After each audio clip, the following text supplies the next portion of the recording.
Por escrito. Por escrito.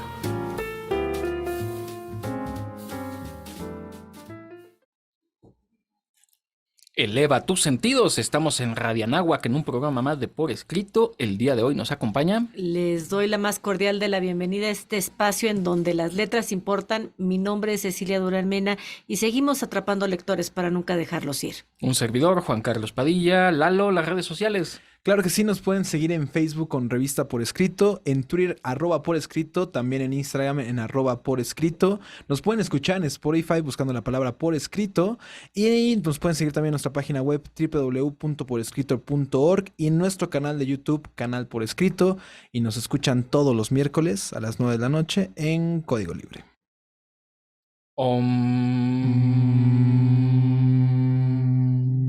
Vamos a nuestros pretextos literarios.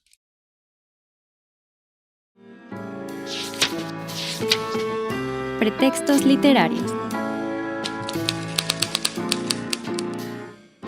Ya estamos en nuestros pretextos literarios. Dice Ceci que si vamos a hablar de la India. No, mi querida Ceci. ¿Cuál es el pretexto del día de hoy? Ilústrame, porque yo sé que te sientes identificado con el pretexto del día de hoy, no te hagas. Hoy vamos a hablar, y por eso comenzaba con el OM, para entrar en un estado zen que nos permita la salud mental. Ay, la salud mental y la contraposición, mi querido, que es hablar también de lo que es la falla de la salud mental. La literatura tiene una relación muy cercana con estas temáticas como la salud mental, las enfermedades, los trastornos de la mente. Y es que una faceta de esta relación es el papel que ha jugado la literatura en transmitir historias que nos dejan ver a personajes con enfermedades mentales, ya sea de manera realista, de manera romantizada, de manera estigmatizada, de forma negra. Yo creo que una faceta de un personaje redondo puede ser un entrañable personaje que no tenga salud mental. Yo he escrito, tengo varios personajes, uno se llama Gondo, otra se llamaba Perla Paz, una mujer verdaderamente trastornada, y creo que la salud mental, ¿quién estará sano mentalmente así a cabalidad, mi querido Juan Carlos? Zafo. Absolutamente nadie. No, a ver, yo quería comenzar precisamente con decir que la literatura es una medicina frente a las enfermedades mentales. Qué bonito. Siempre ha habido una problemática, una situación de estrés, una situación compleja. Todos vivimos situaciones complejas. Todos tenemos que estar por arriba de nuestras circunstancias. Y la literatura nos salva.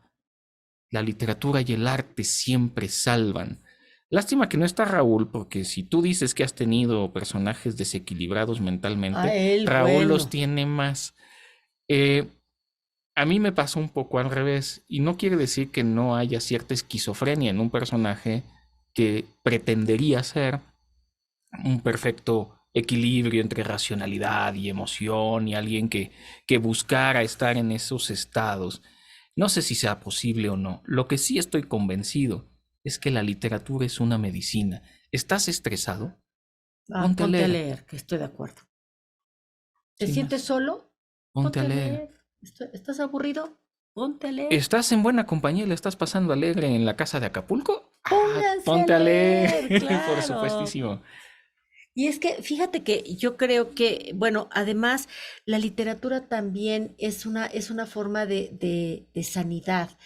Creo que cuando nosotros vemos reflejado este tipo de enfermedades, de padecimientos, de trastornos y de cómo pueden interactuar con la vida social y cómo en algunos casos los impactos que pueden llegar a tener, las soluciones que pueden llegar a tener, te pueden hacer sentir identificado y en un momento determinado también encontrar caminos de solución.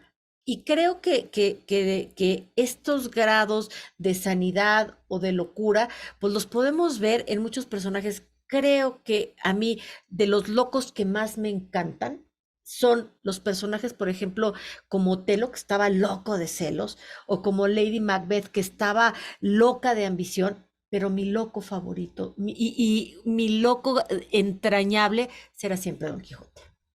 Don Quijote, que es la locura ya como más desatada, como perdida en sí misma.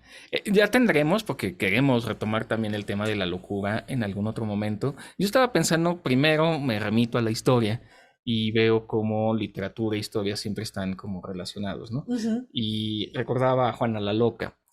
Claro, ¿Estaba? es que al final las cosas que pasan en la vida lo enloquecen a uno.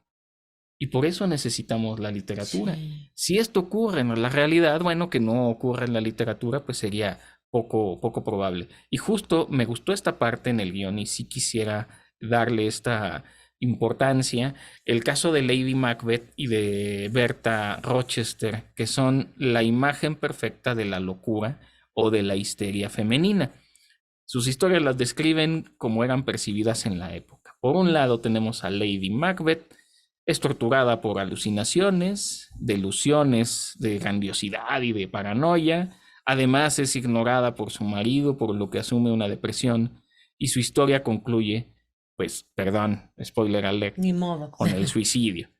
Y Berta Rochester es considerada loca por su familia, por lo que es simplemente encerrada en un cuarto sin ventana durante años, como le pasó a Juana la Loca, donde es escondida y controlada. Porque la idea de que hubiera un loco en la familia, pues no estaría bien visto. Pero más que la locura misma, que tiene otros matices tanto reales como literarios, creo que la salud mental, y de eso se está hablando mucho el día de hoy, tiene que ver con este estrés por la vida y por las situaciones de la vida cotidiana. Yo creo que sí, mi querido Juan. Quisiera detenerme un poquito también con el caso de Juana la Loca. Juana la Loca, hija de los Reyes Católicos, ella era la única hija de los Reyes Católicos que no le venía ser reina por ningún lado. Entonces la casan con un pues archiduque allá alemán, ¿verdad? Y la suerte de Juana la Loca, el destino de Juana la Loca será convertirse en reina. Se van muriendo sus hermanos, unos porque los matan, otros porque se enfermaron, otros porque, en fin, y ella se convierte en reina, pero es hija de reyes, es reina, es hija de Carlos V, y tanto su marido, su padre y su hijo la quisieron hacer a un lado, la esconden en la Torre de Tormes, y dime si eso no es como para volverte loca. No, pues cómo no. Más contemporáneos que quizá Lady Macbeth, vamos a encontrar dos personajes. Por un lado, de la obra de La campana de cristal de Sylvia Plath, claro. Y La señora Dalloway de Virginia Woolf, que son personajes que son afectados de un modo más contemporáneo por la depresión, por la ansiedad, por el estrés postraumático, etc. Y hay que hacerle justicia al guión. Con esto cerramos la sesión, pero ¿cómo nos beneficia en la salud mental la literatura? Puntos muy concretos, y de verdad el guión está fabuloso. Ayuda a nuestra empatía. Beneficia el ciclo del sueño. Yo sí soy de los que procura leer antes de dormir. Y leer, como ya había mencionado Ceci en algún momento, no sé si eso viene en el guión también, leer en papel más que en los dispositivos electrónicos. Mejora la inteligencia y nos apoya al procesar nuestras propias emociones. ¿Qué más queremos? La literatura y la salud mental tienen esta relación y es una medicina, sin duda. Así que vamos a la siguiente sección.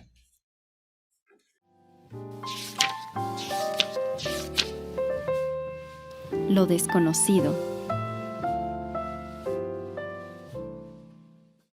Quisiera hablarles del impacto de la literatura en la psicología. La literatura tiene una gran influencia en la forma en la que entendemos y percibimos nuestra realidad. Esto es indudable. Hasta cierto punto y en ciertos campos altamente especializados como la psicología, tiene una incidencia directa. Existen diversos casos donde la literatura ha sido utilizada para nombrar o describir condiciones psicológicas o neurológicas, y les voy a platicar algunos de estos casos. Por ejemplo, el síndrome de Peter Pan. Y es que ustedes saben que Peter Pan es reconocido por esta inmadurez del individuo en ciertos aspectos psicológicos sociales. Igual que el personaje que le da nombre a esta condición, las personas que lo sufren son incapaces de crecer mentalmente. Este trastorno se caracteriza por estar acompañado de una profunda inseguridad, una baja autoestima, una necesidad de atención, entre tantos otros. Las personas que sufren de dicho síndrome generalmente son más hombres que mujeres y pueden desarrollar rasgos de personalidad dependientes, volverse incapaces de enfrentar cualquier fuente de frustración o problema, además de no tener la capacidad de asumir responsabilidades. La inteligencia emocional y afectiva de igual manera se ven gravemente afectadas. Este síndrome de Peter Pan puede ser la causa de comportamientos dañinos como el narcisismo, la ansiedad social, el machismo, la intolerancia a cualquier crítica, dependencia de familiares y bueno, dependiendo de su gravedad, puede volver al individuo incapaz de desenvolverse en la sociedad. Otro es el síndrome de Alicia en el País de las Maravillas. Existe esta condición poco frecuente que se asemeja a lo relatado por nuestro autor mega favorito que es Lewis Carroll en su obra. Es una realidad que cambia de tamaño, forma u orientación. El síndrome de Alicia en el País de las Maravillas se refiere a una condición neurológica que puede provocar alucinaciones, imagínense, como en el relato. Entonces, las personas que sufren esta condición pueden percibir un entorno deformado, con objetos demasiado pequeños o exageradamente grandes que se alejan o se acercan, al igual de no percibir el movimiento de sus alrededores. Imagínense nada más, esta enfermedad puede presentarse gracias a lesiones en el cerebro como migrañas, infecciones, ataques epilépticos, y fue nombrado como tal debido a que se sospecha que el mismo creador del País de las Maravillas experimentaba estas alucinaciones, lo cual le sirvió como inspiración para este relato. De la misma forma en la que se altera la percepción espacial, las personas que tienen este síndrome pueden tener una percepción distorsionada del paso del tiempo. Aunque las visiones que el síndrome provoca pueden resultar alarmantes, los expertos señalan que no es motivo de alarma, dependiendo a que la causa de las alucinaciones también tienen en su mayoría un buen tratamiento. Otro síndrome es el de Ana Karenina, y esta condición, que lleva el nombre de una de las obras más importantes de la literatura universal y del mejor personaje que haya escrito León Tolstoy, se utiliza para describir el estado de una enajenación mental. Este término se concentra en la manera en la que ciertas personas perciben y desarrollan sus relaciones afectivas. Al igual que la misma Ana Karenina, los individuos que tienen esta condición muestran tendencias de dependencia total hacia su pareja sentimental y ha sido descrito por los expertos como un trastorno afectivo obsesivo, el cual provoca relaciones poco sanas y facilitan el establecimiento de vínculos enfermizos con cualquier pareja. Las personas que lo sufren tienden a ser impulsivos, obsesivos e irracionales en sus relaciones, en sus actitudes, y estas pueden terminar perjudicando tanto al individuo como a su pareja. Y por último, el síndrome de la Bella Durmiente, también conocido como hipersomnia recurrente. Este síndrome hace honor al personaje que le da nombre, pues las personas que presentan esta condición pueden mostrar fatiga, cansancio exagerado o periodos en los que duermen de 15 a 24 horas. Este cansancio no sigue ningún patrón, ni mucho menos. ¿Con cuál de todos estos trastornos te puedes identificar tú, mi querido escucha?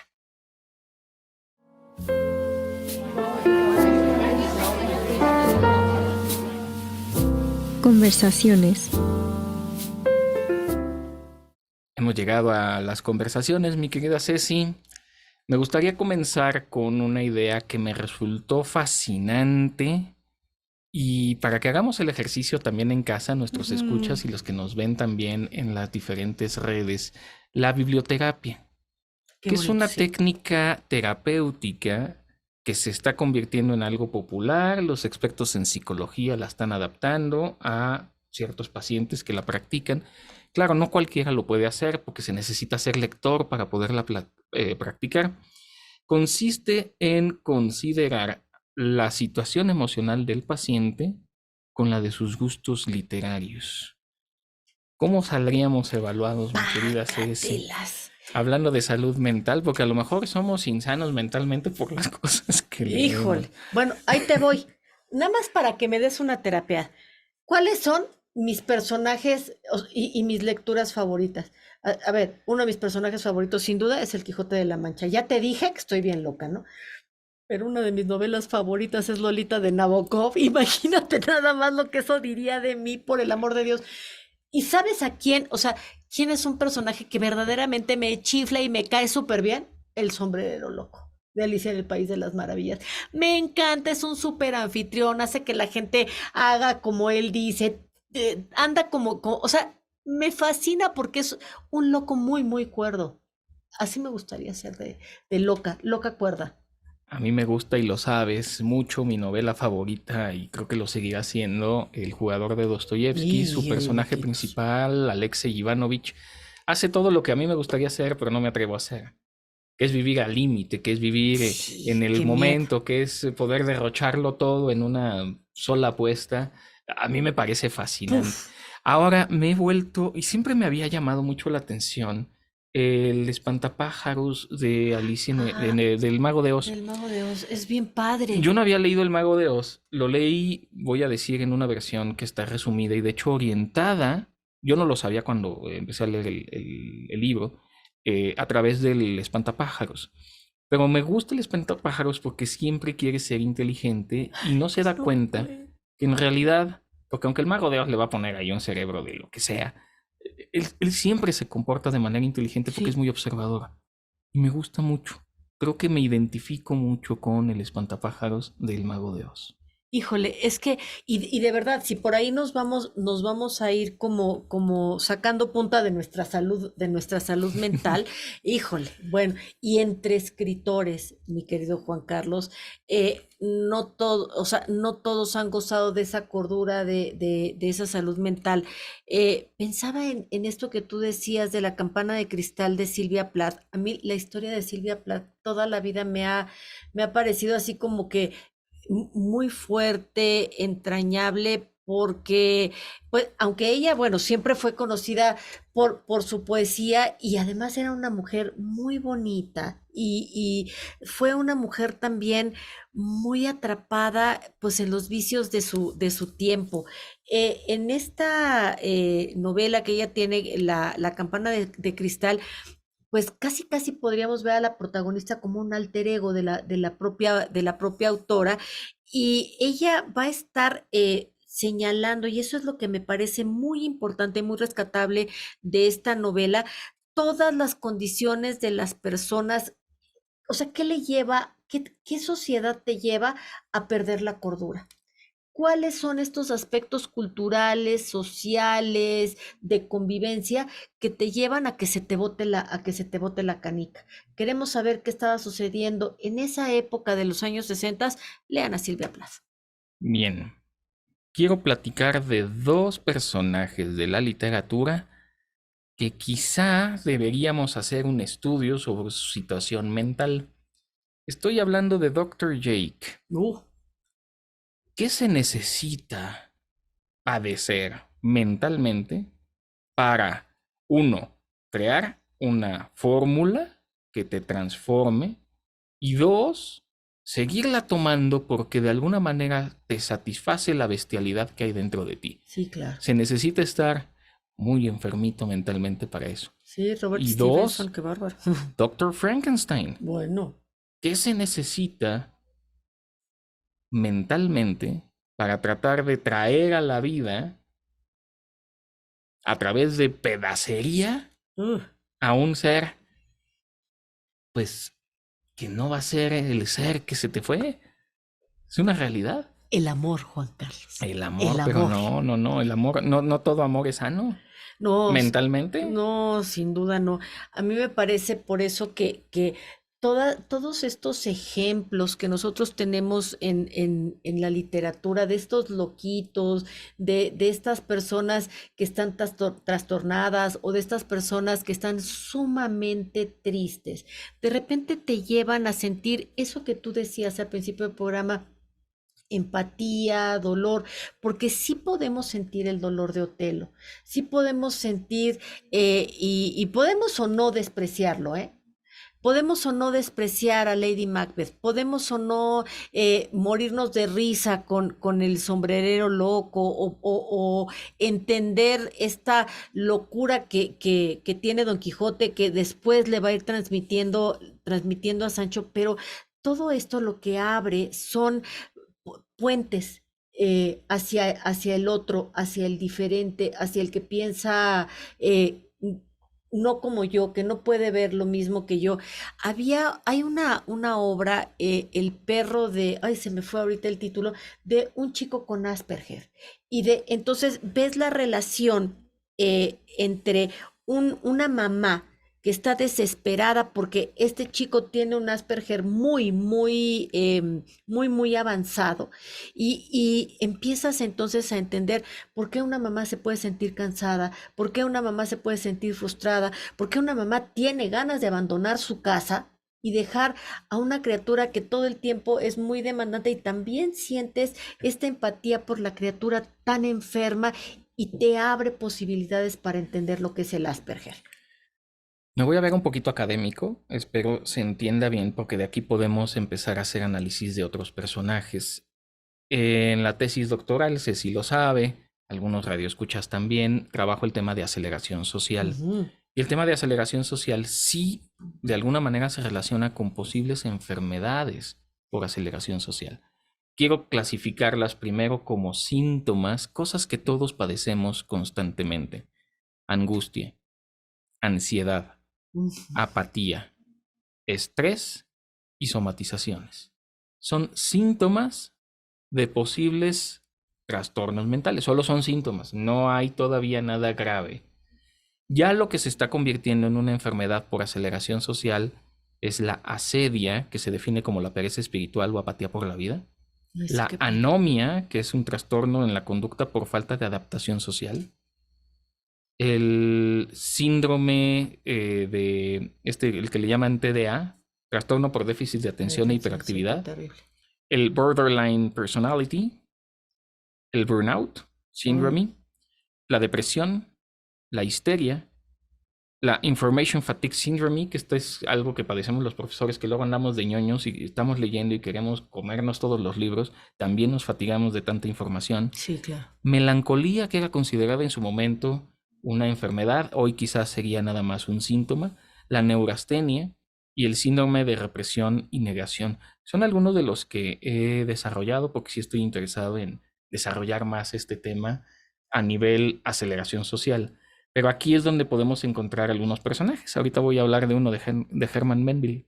Claro.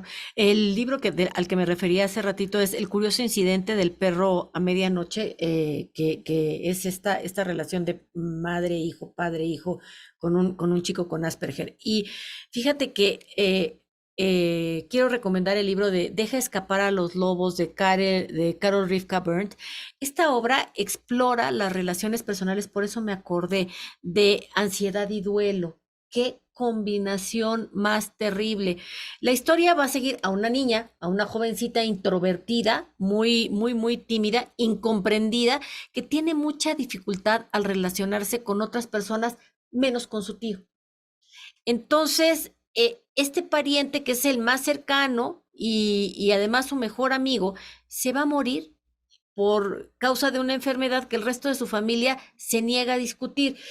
Es una trama muy interesante porque la autora va a ir desvelando, así como una odalisca, todo este misterio, y la novela va a tratar de temáticas bien complicadas como la pérdida, el duelo, la estigmatización, la soledad, y lo que es muy lindo es que dentro de la literatura puedes encontrar motivación y puedes encontrar esperanza, como lo es en este libro.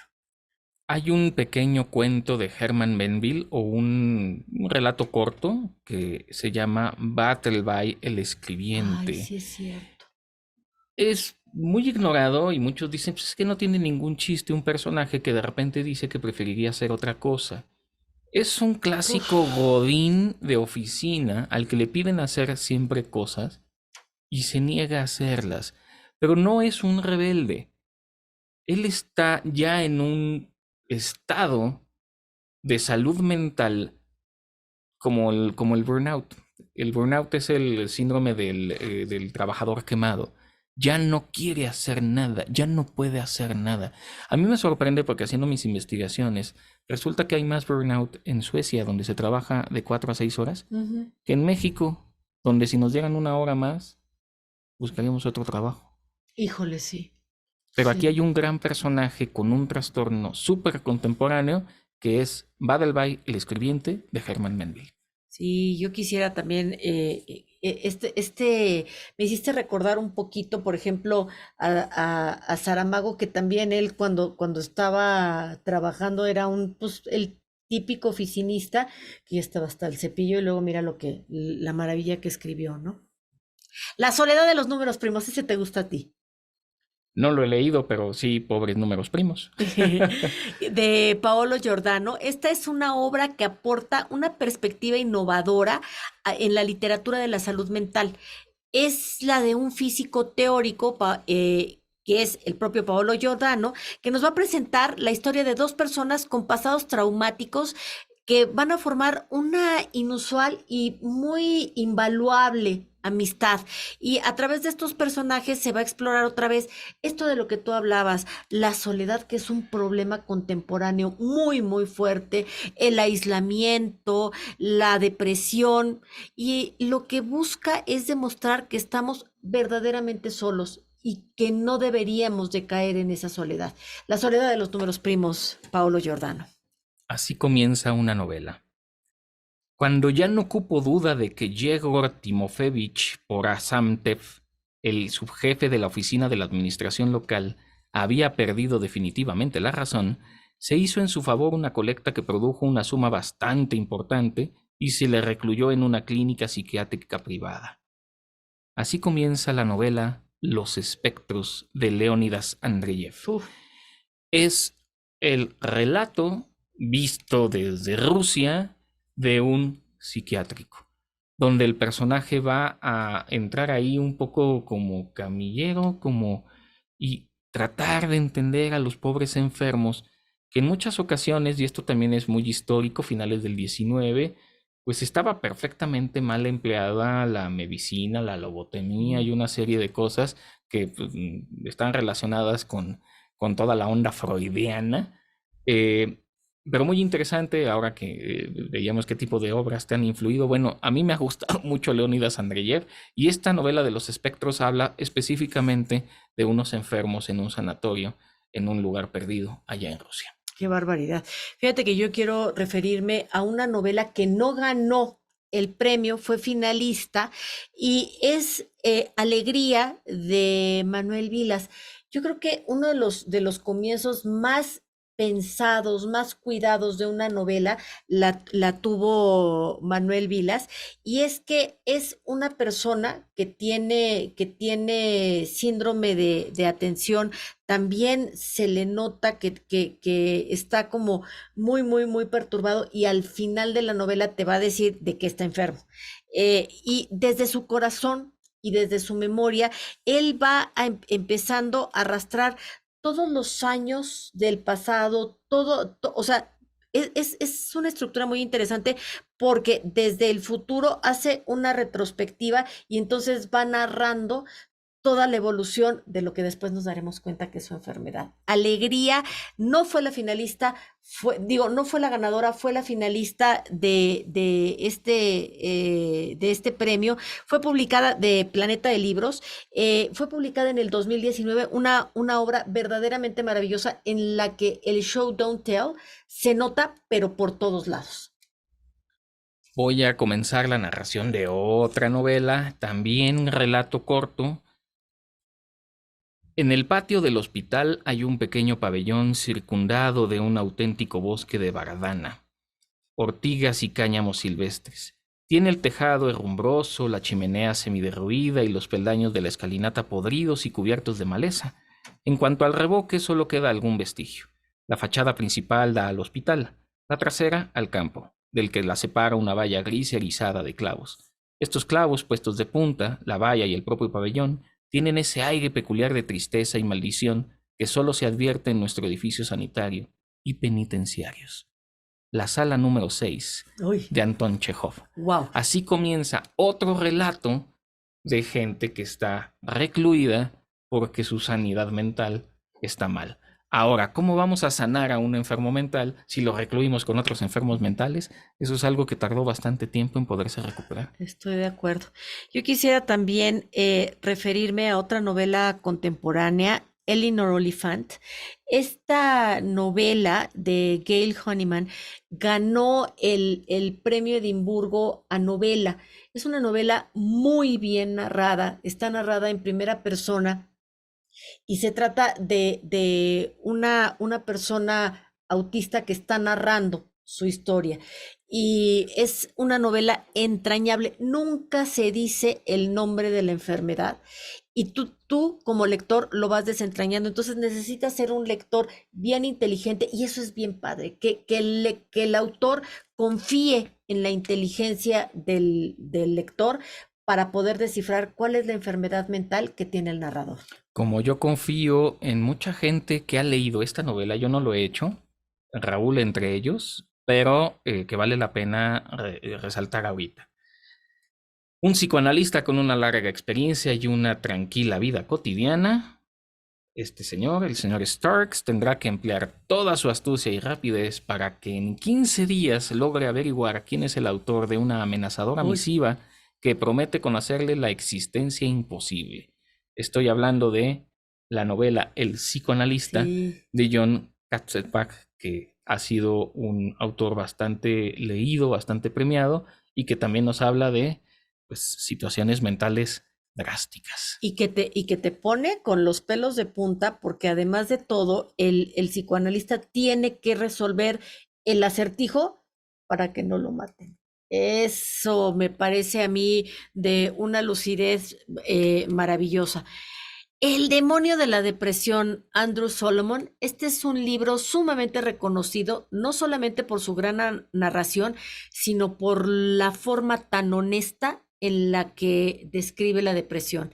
Fue el ganador del National Book Award, o sea, es no cualquier cosa, y finalista del premio Pulitzer. Esta obra presenta una revisión muy completa de esta enfermedad mental, analiza la depresión desde una perspectiva personal, cultural y científica, y el autor comparte su experiencia con este trastorno, es de una generosidad absoluta, con el fin de entender y divulgar información al respecto.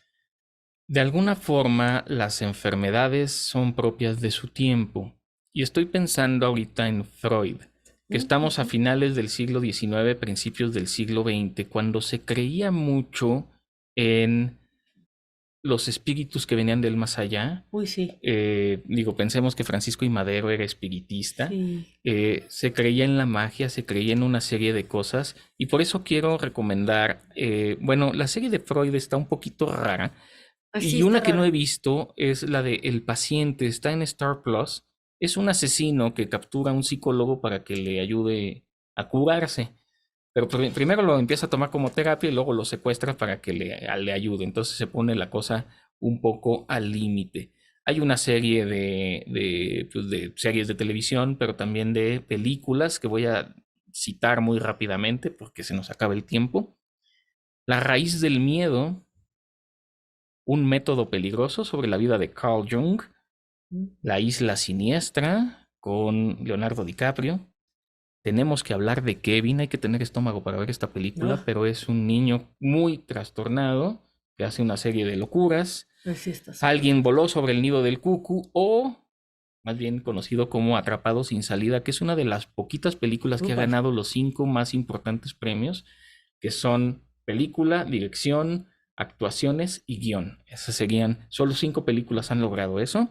Y finalmente, pues hacer referencia al Guasón, ¿no? La última entrega que también nos está regalando esta posibilidad de entender que la locura puede tener pues consecuencias muy drásticas. Así es. Pues yo quisiera agradecer el día de hoy a Ivana Prado, a Alberto Villanueva, también a Valeria Arteaga, Jania Ripoll, a Diego Lome, la presencia de nuestra primera productora, Abril Nava.